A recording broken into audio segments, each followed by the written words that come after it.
All right, guys. Hey, it is 3 o'clock on Wednesday. I'm so excited to be discussing things today. If you do not know me, I am Dana. I run AI Writing, Easy AF, over on School. This is there. I'm on the brown couch today, and that's the QR code to get in. There's also a link in the description. Today, we are going to go over what's happening with the challenge. We had a new challenge start called Planet, and I'm really excited about where it's gone. And today I'm on the couch, honestly, because I played golf this morning, and playing golf in 100 degrees, I swear I must have lost like 5 pounds. Um, just walking from whatever to whatever. And like, at least I changed my clothes because they were really gross, but nah, after we're done here, this is all going to be fixed. But it was really, really hot. If you're here, say hi. I'm excited to have you here. I have notes. I'm really excited. This is the Planet Day 3 check-in. And it's really exciting. So the author season method, let me explain this really quick for those who do not know. It is we're doing them as many challenges as we go along. This is step one we are planning our release schedule. We're planning how we are going to create income streams. We are planning what we are going to write. We are planning our series. We are planning all of this stuff all within 7 days. And that's step one. Next, we're going to take a break after that. Then we're going to come back in for another 7 days, and we're going to build it. What that means is we're building our world. We're going to build everything about it. If we have magic in it, magic, believe it or not, needs rules, and we're going to make rules. We're going to do all of these little things. We're going to build our towns. We're going to build our characters. We're going to build all of this stuff, which will help us go into the next one of write it. And I think you guys can figure out what write it means, right? Please tell me you can. Of course, write it is going to be writing the books. Now, write it is going to be like the 14-day holiday book challenge that we just completed a little bit over a week ago, which was really exciting because so many people got some books started. A lot of people got them finished. It was absolutely amazing. Write it, what we do is we start to write the series instead of just writing one book. We've planned an entire series. I'm so glad to see like so many people here. Hi, guys. But we're building all of this so that we don't get exhausted. The final stage is publish it. Publish it's going to be another 14-day challenge. And we're going to go over a little bit of everything. We're going to go over the metadata that we need so that when people search for it, they find our freaking books. That is so helpful. I don't know about you, but I find it very helpful when I don't have to advertise and they just find my books. We're going to go over covers, how to make a cover, how to use AI to make a cover that doesn't look like shit. I think we don't want covers that look like that. We're going to learn we're going to do some mini lessons of using other pieces of software to create consistent covers. And believe it or not, a lot of what we're going to do for that one is going to be in ChatGPT because I honestly find it the better marketer of Claude versus Chat. Chat is better marketer. Plus, it makes really cool covers. I'd show you some of the covers I've made over the last couple days, which have really, really excited me, except for I'm not sharing those pen names with you. Sorry. I'm doing another test run of something. So this is, they're 2 brand new pen names, absolutely zero marketing. They are full-length books. So I am testing this out to see how they go because they're in completely different genres than I have ever written in before. But they're fun. But then the concept is to repeat it. Once we've gone through all of these one time, the goal is for people to be able to repeat this system over and over again without being exhausted, without burning out. Rapid release, we'll go over this again. You're going to hear me say this over and over again. Rapid release does not mean releasing 50 million books in a day. It doesn't mean releasing a book a day. It doesn't mean anything specific. It means what you want it to mean. Let me tell you what's been happening.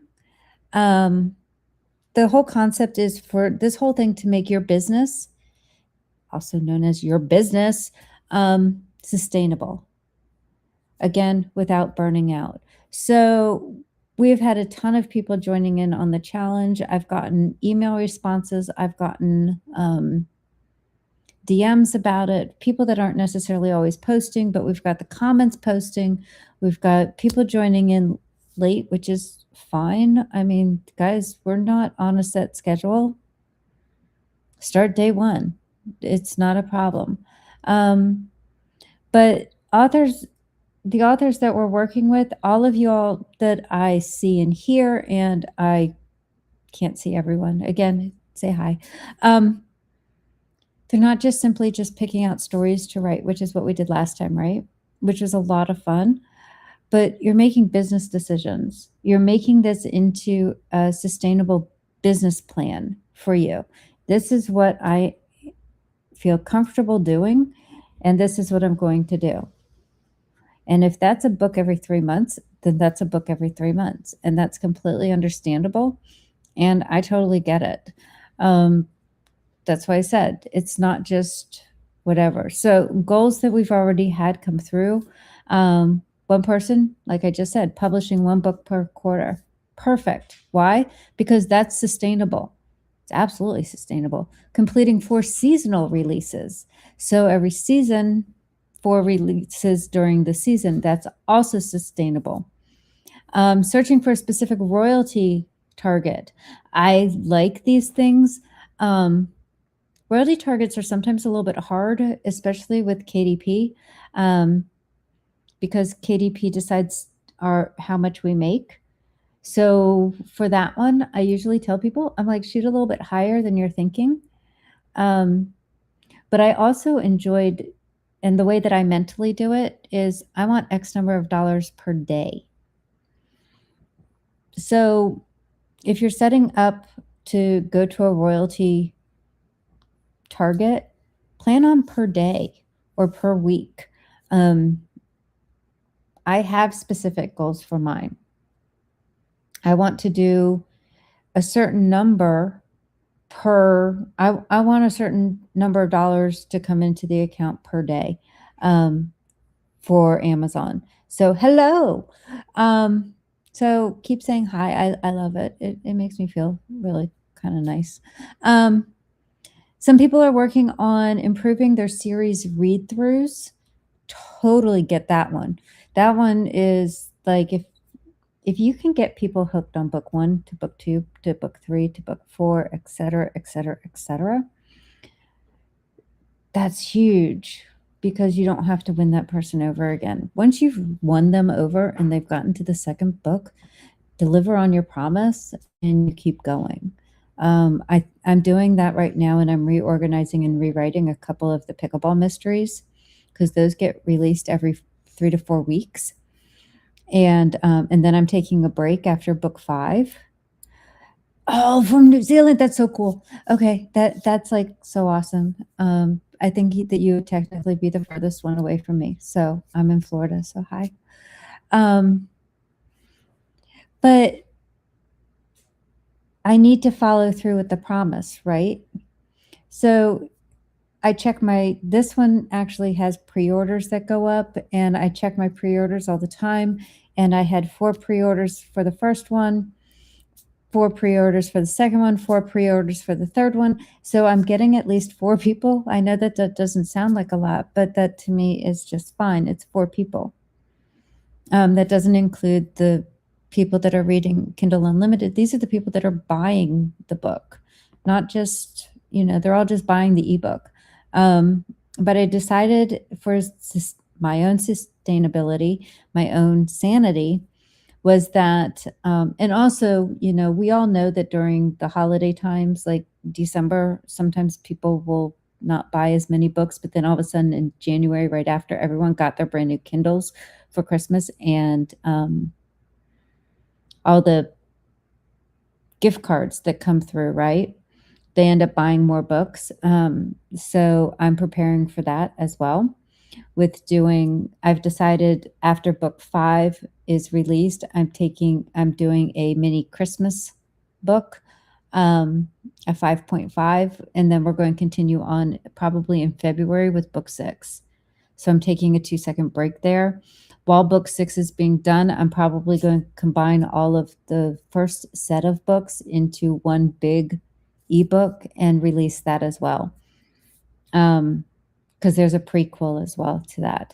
Now we have people that want to build a consistent monthly income. Awesome. That goes back to setting goals for how much money do you want to come in per day. Creating a repeatable AI publishing workflow. That's exactly what we're doing. And we're going to get people that don't like AI, shocker. But there's people in here that are using it for everything. And then there's people that are using it very minimalistically. So that was a really big word for me to say right then. But I have some people that are only using it as brainstormers, right? And guys, that's perfectly fine. It's my favorite thing to do with chat is brainstorm an idea, especially when I get a really weird one in my head, because I need to know if it's going to work. Can we make it work?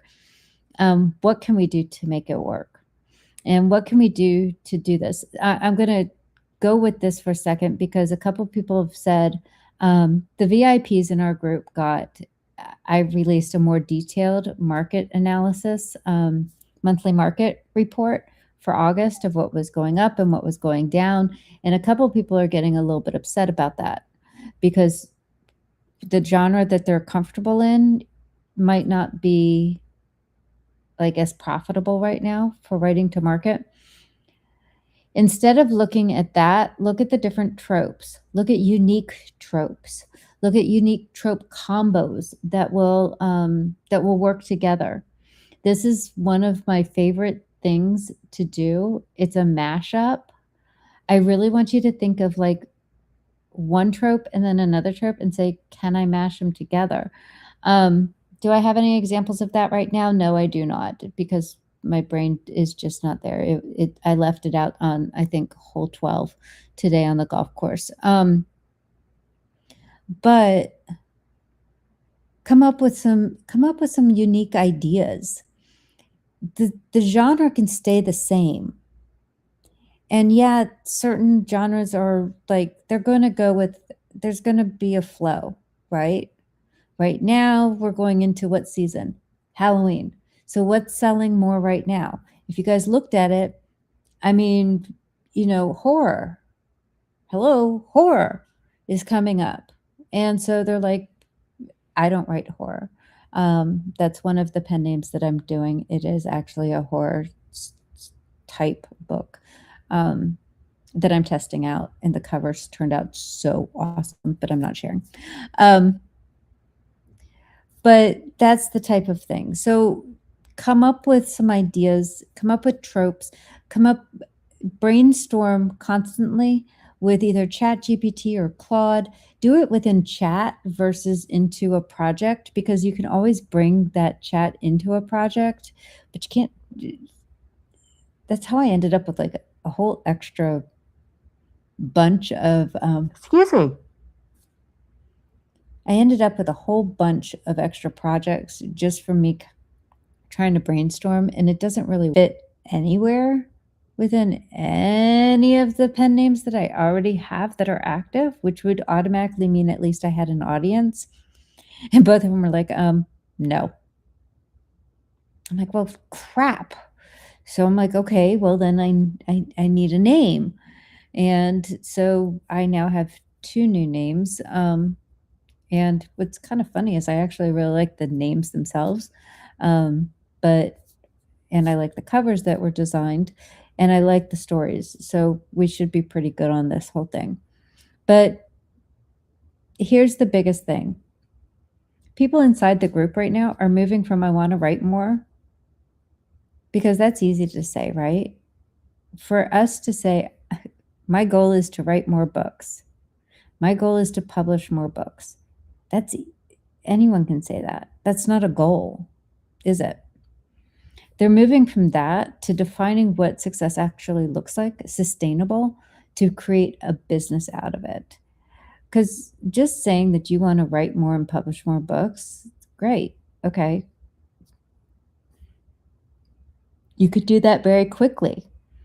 I honestly think when I talk so fast, it makes me yawn. But that's the type of thing that we want to do. And that's what we're doing in the group as a whole. We're not just discussing, you've got to pump out X number of books. No, we're creating it into a sustainable business for each individual author, because there are 900 and something people in this group. That means that there are 900 and something different personalities in there, and 900 and something different ways that everyone does their work, right? So that's what we're trying to work with. And what we're trying to do is build it from one to the next to the next. I have no idea, but my loom just started, and I have no idea why. All right, so what changed on day one? Day one, I asked authors to choose one season goal and intentionally exclude other priorities. Examples were: one author committed to 4 seasonal releases and a 35% read-through rate from book 1 to book 2. That's a goal. That's a sustainable goal. It's a measurable goal. That is perfect. Some of the things that I've seen also, just spitballing this one here, that I saw, was someone actually looked at the worksheet and actually read the lesson, and that always makes me happy, because I personally think that the worksheets are really cute this month, but they had to rethink everything that they did. Like, they came in and they said their prompt, whatever, they said what the sentence or whatever, and they said, no, that's not actually what it is, because it requires a little bit more thinking than just, what do you want to do? Another one chose 1 book per quarter, using a process she actually enjoys, something that she wants to do. That makes it so much easier for all of us. If we actually like what we're doing, then yeah, it makes it a lot easier. One author set, it's in pounds, so 1,000 pounds and 30-day royalty target for a new alien romance series. That's awesome, and this is actually a good time for alien romances right now. Not by market data, but actually because Halloween, we sometimes think of aliens. Toss in one with the Santa cap on in your set. I'm kidding. Actually, it probably would go over very well. But again, it's a measurable goal, so that just helps everything. And this one's a good one, because I don't know about you, but sometimes we can get overwhelmed. Anyone else get overwhelmed with some of the stuff? Because I can tell you right now, I do. There's a lot of stuff, and there's a lot of stuff in the group, and there's a lot of stuff going on from one group to the next, to the next, to the next, to the next, and it gets very overwhelming. And one person deliberately postponed work on a new pen name until 2027. So in other words, they looked at what they were doing. They were looking at what was working. And for right now, in order to strengthen this pen name or these pen names, they moved one to the other, to the next year, because that's the goal of this. It's not to burn out. It's to make it so that you can continue on. Oh, I'm always overwhelmed. I'm overwhelmed with so many different things. It's ridiculous, which is why I actually went to go play golf today, because I was like, I need to get out of the house for a minimum of 4 hours and then have lunch because we all know that the ladies here, we do not golf just to golf. No, we golf for the reason to go have lunch, and since we went to another place to go do that, we got to try new food and new whatever, and, they serve us warm cookies at the other places. We don't get them here. We like the warm cookies. Then you're fine. So, someone said they're still on the 14-day first draft challenge. You're in the perfect place because you're gonna take that and move forward with it. There is no wrong speed. There's absolutely no wrong speed with any of this. Trust me. We will keep adding more, and I will keep building more because that's just what I do. It does not mean you have to it does not mean you have to see it. Yes, we are all into the shiny squirrels. Trust me. Ooh, look, a butterfly. And I do this constantly. So I continue to build, but I don't know if any of you have noticed. Has anyone noticed that I've slowed down on building? You all didn't notice. I slowed down on building. I needed a break from building all of the different plugins because what I would rather do is have ones that are stronger. Because I think that we're at that point and I'm seeing where things can go. And I'd rather evolve from there. But I bet you no one really paid attention. You all still thought I was dropping everything and doing these all the time. A real plan doesn't only tell you what you're doing. I want to repeat that. A real plan doesn't only tell you what you're doing. Yes, I know I'm building the dashboard thingy. It protects you, though, from everything you've decided not to do. If you all want me to quote that one, that one should be like on a big screen somewhere. But yes, I am building the Author Brain headquarters. That's because I needed something to have everything in so that I could follow along. And I figured if I needed it, then someone else would too. But I've been planning that one for over 2 months now. It's been building for over 2 months. So that one actually has like a whole thing of what are we building next? I don't know. Oh, but this is a good idea. So I do the same thing. It's still a shiny squirrel syndrome within what I'm building. So I sometimes need to step away from other things. So let me repeat this whole thing together. A real plan doesn't only tell you what you're doing, it protects you from everything you've decided not to do. So that sort of thing, putting off a pen name, putting off writing this series and focusing on this one because this one's making you money, focusing on this goal versus all of these other goals. It's perfect. This is what we do. Doesn't mean plans. It doesn't. One of the other things I like, plans are not set in stone. I write my plans on a dry erase board. My life, if I could do everything, it would be on a dry erase board. Number one, I love dry erase boards. I think that they're a lot of fun. Number two, I like dry erase boards because I can erase things and I can draw lines and I can cross things out. And if I erase it, it's gone. But it doesn't mean I can't put it back up there somewhere else. I do this all the time when I was running my systems automation business. I actually had my desktop had a dry erase board as the top of my desktop so I could take notes. Beside me was another dry erase board with who's working on what and what I had goals for on myself. Then outside on my wall, my office was actually a closet. Literally, it was a closet. So right outside there in the hallway, Joe had stuck up 4 huge dry erase boards together for me, and then, there I would plan everyone's workflows of what we were doing. We were going from here to here to here to here to here, and some of them were absolutely crazy and huge. So you're building that, and it can change, and it's going to change. It's going to edit. You're going to go through different cycles of your writing as well.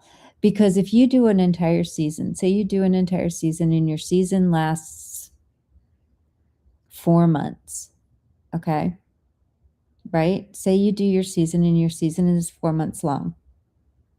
Because remember, your season can be as long or as short as you want it to be. So your season, right, is there.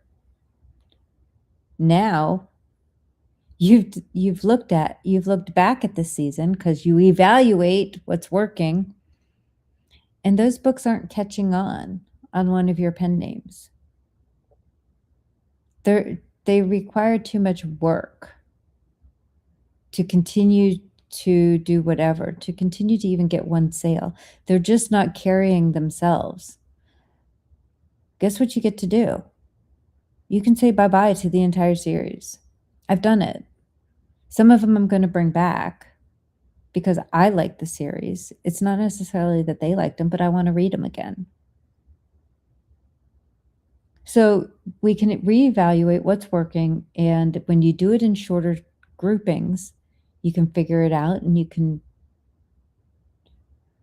our time is the whole cliche phrase of time is money. Our time is valuable,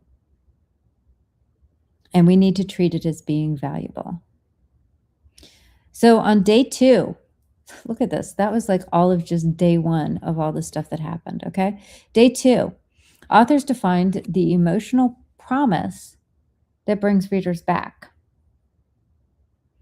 So what could it be? Warmth, belonging, longing, securing a happily ever after. High stakes and intense connection? Absolutely. Humor without cruelty? Absolutely. Messy, relatable characters finding love? Love that one. Suspense around whom to trust?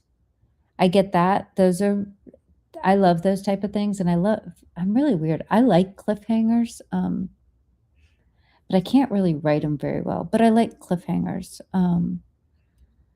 Hope, healing, family, and home, absolutely. Fun, sexy, zero homework, yeah. These are the types of things. What makes your reader want to read your next book? I honestly think that there could be an entire class, an entire master class on Matt's series, and you guys know that I'm reading this series, the Dungeon Crawler Carl series. And there could be an entire master class on this because you can end the book, right? It doesn't usually end on a cliffhanger, believe it or not. I had to think about that too. I'm like, these aren't cliffhangers. The book ends. And I like books to end. I like cliffhangers, but at the same time, I like books to end. And what he's done is he's made each mini story. Each book is like a mini story, and it ends, but you still need to know what happens next. So, you have going back in time. I think that they're still out there. I never watched them, but soap operas, right?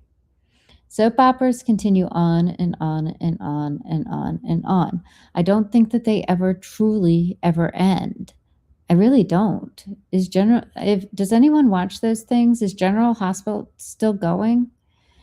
Because the last time I heard, there was a Luke and Laura, and like that all hell broke loose and whatever. It's like we can even go back to the days of Who Shot JR with Dallas. I didn't even watch that show, and I knew all about it. Thinking along those terms, why do people come back? Why do we come back for the story? It can be a standalone story that continues, and it can continue with a totally different set of people too. So you can have one, shoot, think of the Love Boat and how many damn stories there were on that thing. See, I'm going back in time right now, because I don't want to bring up modern ones because I don't watch modern TV for thing. That I don't know why it would be. Yeah, I know someone died on Luke and Laura, but, it was like the big thing, and I remember I had friends that would, like, have to rush home to go see it, and I lived out in the middle of nowhere, and we didn't even have that channel, I don't think. Um, but genre tells people where to shelve the book. Okay, these go in this grouping, these go here, these go here. The reader promise, though, tells them why they should return for the next one. Why should they? Why should they come back? Why should they come back to your story? And it can change. It can change as we go. It can do all of these wonderful things because we have the ability. We're inviting people into our worlds that we're sharing with them. The whole goal for them is for them to escape for X number of time. It can be 20 minutes. It can be that they escape for whatever.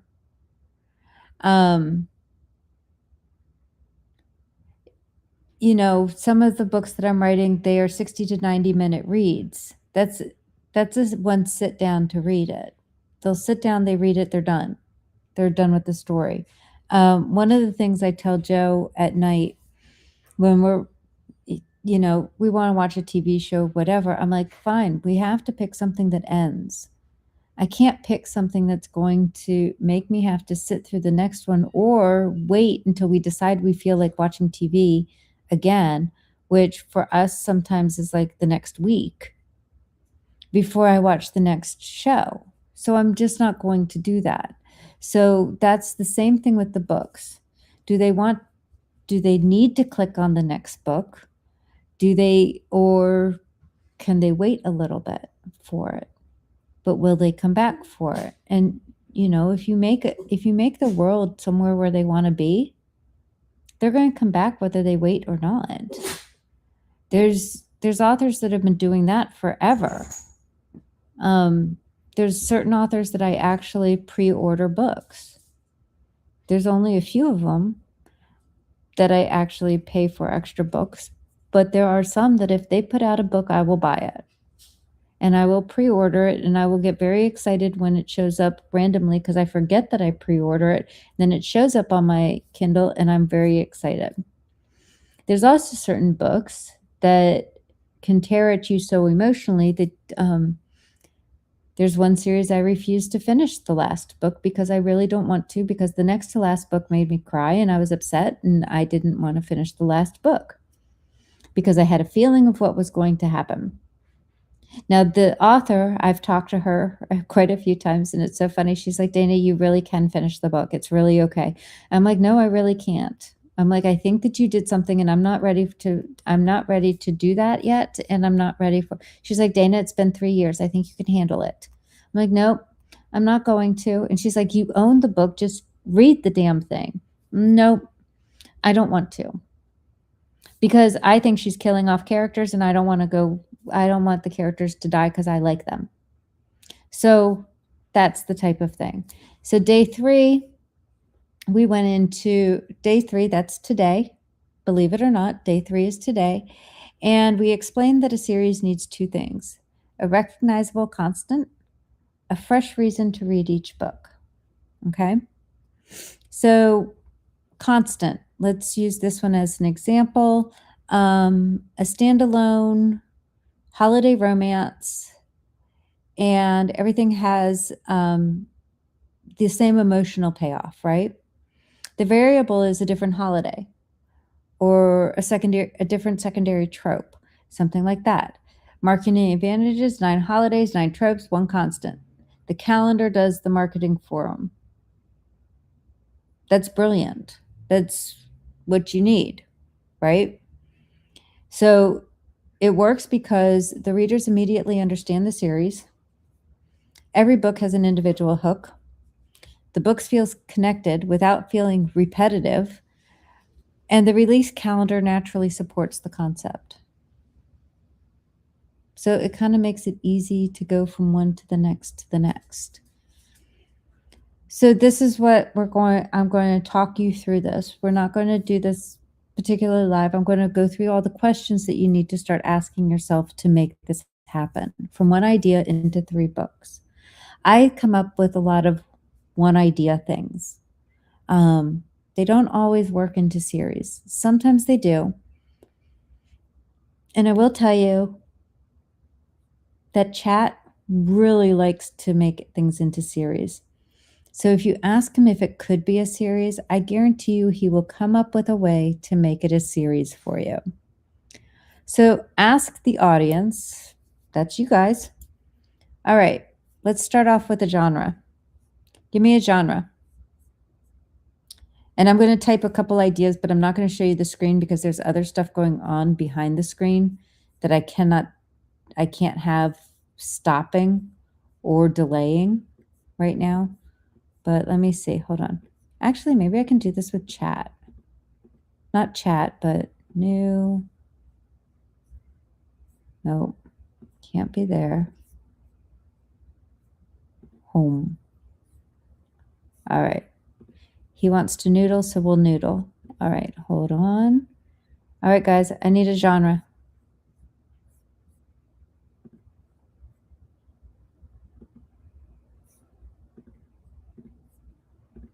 You thought I was kidding. He said, let's noodle. It was not me. That's okay. We got small town romance. Give me an idea for a small town romance book. Okay. Core setting, profession, group, family, or situation. You guys have all this stuff. You guys know how to do this.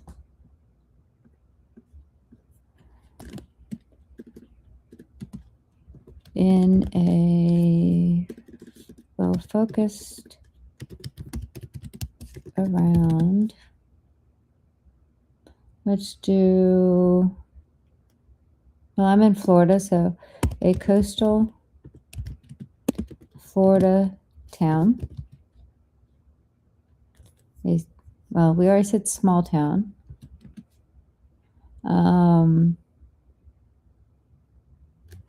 That likes holidays.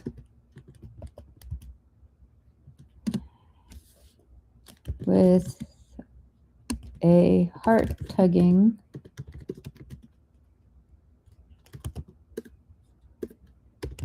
happily ever after.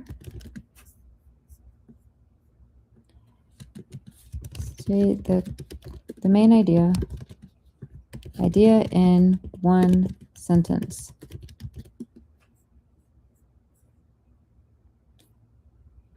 And this is just me brainstorming. This is not me actually planning anything else. Oh, we can have a surfer. Awesome. Let's add a surfer. Okay. A burned out Miami event planner returns to Palmetto Point, the tiny Gulf Coast town that famously decorates for every holiday down to Arbor Day, to sell her late grandmother's year-round holiday shop, only to find the boy she left behind has spent the last decade keeping the shop's traditions alive for a town that never stopped waiting for her to come home. Do you guys see this on the screen? No. Show on stream. There we go. Now I can move this over here, and now you guys can see it. It's like it's not showing. Apparently I have to add it. The heart tugger level is Grandma left a box of undelivered next holiday letters, 1 per season, and he's been the one quietly mailing them. Okay? Oh, we have a revised idea with the surfer. I kind of like the first one though. Yeah. And collides with the surf school owner she left behind. We can do that. One craft note, I moved it off the Gulf because real Florida surf lives on the Atlantic side. Yeah, we don't have any surf over here. So Cocoa Beach, that's fine. So Surfer Hero. Let's see. Surf lessons die in the winter. Seasonally broke, so he needs the holiday economy. And that's good. Okay. Now, what's the next question? Let's see. We need to make this a series. So plan out 3 books, 3 different couples,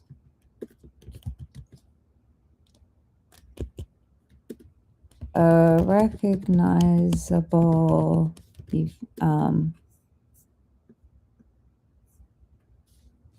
series hook, event, concept, what changes with every book, and why would readers come back for the next one? And I'm winging this as I go. I do not have any professional prompts or anything else doing it. This is how I would brainstorm.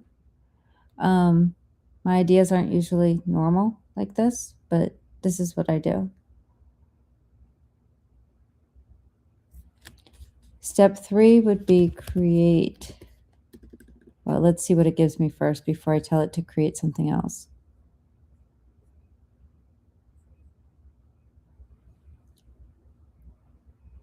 Oops.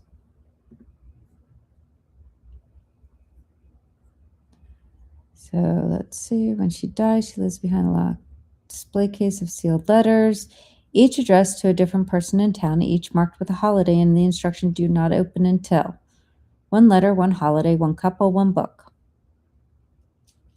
The letters aren't sentimental keepsakes. Each one asks the recipient to do something specific and inconvenient. Take over the holiday parade, Christmas parade, host the paddle out, keep a promise Nani made on someone else's behalf, and each one contains something the recipient didn't know about their own life. So the spine, the Vegas siblings run the surf company. Next to the shop, Nani half raised them after their mother left. 3 siblings, 3 books, 3 years, and the whole town's holiday calendar riding on whether the shop survives this year. So then it jumped ahead. The Christmas we kept, and it's got a whole thing. The 4th we fought for, middle sister, competitive surfer, sidelined by a shoulder injury. Makes the holidays illegal by ordinances. That's really rude. Let's see. And the Halloween we came home. What changes? It's very nice that it's like going through each one and like doing what I was asking for. All right. What changes the season? Christmas, 4th of July, Halloween, scale of threat, 1 shop, 1 street, the whole town. Letters reveal a debt, a strategy, and a secret. Emotional register, homecoming, defiance, forgiveness. C does carries her home, nearly takes someone, and gives something back. Aww. Why readers come back is because everything stacks up. The unopened letters, what happened. That's a cliffhanger that doesn't cheat the happily ever after. The romance closes completely and the letter doesn't. So readers know from book 1 that there are exactly 3 letters. So they already know there's 3 letters, so there's going to be 3 stories. You see how you can go with that? Cameo payoff. Each couple runs the next book's holiday event. They're on the committee to run the holiday event now. So they come bonus, a 3.5 novella, Nani, and a letter she never sent. as your newsletter magnet. See, he's very helpful if you start asking these. Now, these are some of the things that I thought were kind of interesting today on one of the things that it was asking me. So you can see how just brainstorming, you can develop the whole idea and continue on from there. But ask, could I describe each book without repeating the same sentence? Does each book deliver the overall reader promise? Would a reader have a clear favorite based on the individual hook? That should always be a yes. There should always be, if it's like this with things like that, yeah. Does book 2 feel necessary, not merely more of book 1? Like, do you need to know what happens in that letter? Do you need to know what it is? Can the concept support the author's chosen release pace? Can you do that in the release pace that you have set for yourself? So you can see that going back and forth and figuring these things out can change how everything looks. And it's not fancy prompting. It's not, you have to use a plugin. You don't have to do any of that. It's just brainstorming. Someone described it, I think, on a Facebook page, is that there used to be, and I don't think that there are, well, there used to be like, thank you, Bugsy. There used to be like author groups, like that would actually get together in person, right? So they would get together in person and brainstorm. Well, I'm not getting together with a bunch of people that I don't know. I don't know many authors in my area. And honestly, sometimes going out of the house is exhausting. And I'm not going to jump on Zoom with all of these people either, right? Because that in itself can be exhausting. So, what do? Use Chat or Claude to be your sounding board. I don't think Joe and I could stay married if he had to listen to half of the ideas that I come up with. I really don't. I don't think that he would get half of the stuff. And some of you all have seen what he comes up with. So there's that too. So then what does rapid release mean? Why are we using that terminology if it's not what I mean? Well, there is no actual true definition of rapid release. Rapid release is not a universal number of days between books. Instead, what it is, it's an intentional release rhythm built around connected books, reader expectations, and a schedule you can repeat. So again, there's no being behind. There's no rushing through. There's no timeline that you don't set unless you're setting it for yourself. Someone publishing quarterly can use this system. Someone publishing monthly can use this system. Someone publishing 3 books a year can still use this system. The key is that it's your schedule and it's intentional. So today, what you guys are supposed to do, when you look at your series concept that you came up with and things like that, okay, your prompt is, what always stays the same? What changes from book to book?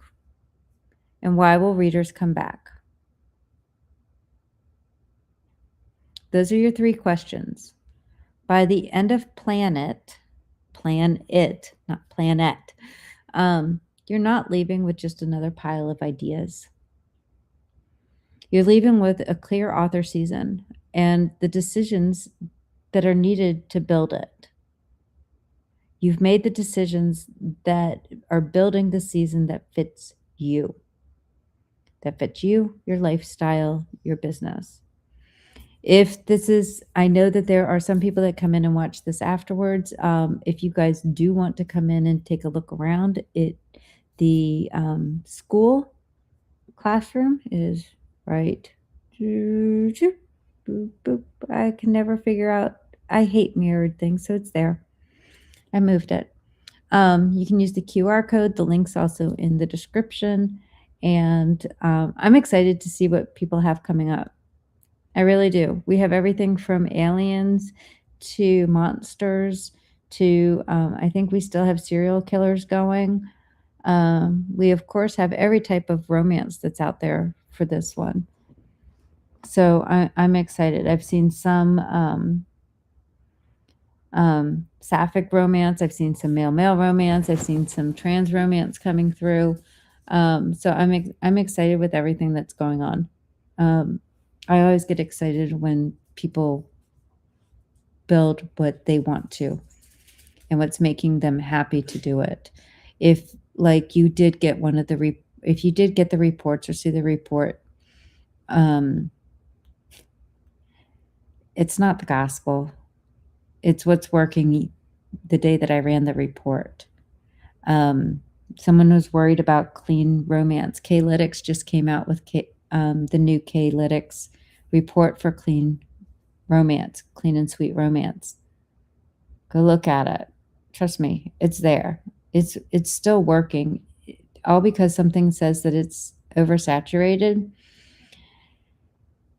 Anytime anyone ever says that to me, I want you all to think about McDonald's and where else you can get a burger from.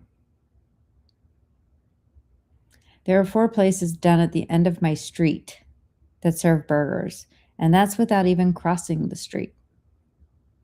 So that sort of thing is important to remember, okay? So guys, does anyone have any questions before we go ahead and wrap this up? This is really exciting. I had fun with this one. It's neat to see and put, we see all the comments and everything that people put in, but we never put them all together. And sometimes I think that that's fun. All right, guys, we're going to go ahead and wrap it up then. I will see you in the group. If you want to come and join us, take a look. Go ahead, scan the QR code, click on in. It is $5 a month to join. There is a 7-day free trial, but for $5 a month, you get all of this for free. So it's a lot of fun. Thank you guys so much for showing up. It always makes it fun when we come out here and hang out, and I will see you all next week when we do the wrap up of this. And I swear to you, I'm not playing golf next Wednesday. That was exhausting. So, but guys, I'll see you later, and I look forward to seeing you on the inside. Have fun. Go have fun.